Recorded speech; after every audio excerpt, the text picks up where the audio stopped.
suis riziculteur bio à Saint-Gilles, dans le Gard.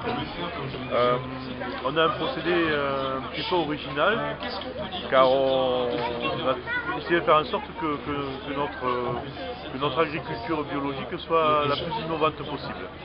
Et sur mon exploitation, j'ai choisi de privilégier une grande traçabilité et d'essayer de faire aussi en sorte que notre itinéraire technique soit le plus stable possible. Et depuis 5 ans que j'utilise des canards pour désherber mes rizières, enfin, compléter le désherbage des rizières. C'est une technique qui clôture toute une série d'événements sur la parcelle qui permet d'avoir une bonne gestion de l'enherbement. Et ce que ce résultat met en évidence, c'est que lorsqu'on est capable de gérer le vivant, de le respecter aussi, on se rend compte que le vivant nous le rend bien et qu'en fait l'agriculteur n'est plus un prédateur mais devient un organisateur.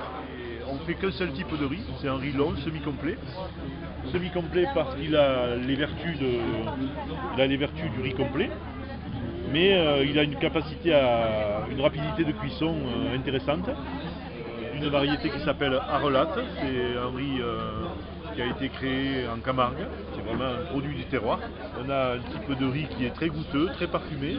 Et ce qui est paradoxal, c'est qu'avec le mode opératoire qu'on utilise, le désherbage des rizières avec des canards, la plante va chercher dans le sol des substances qui traditionnellement ne lui sont pas accessibles, car notre riz n'a pas le même goût que le même riz cultivé avec de la chimie.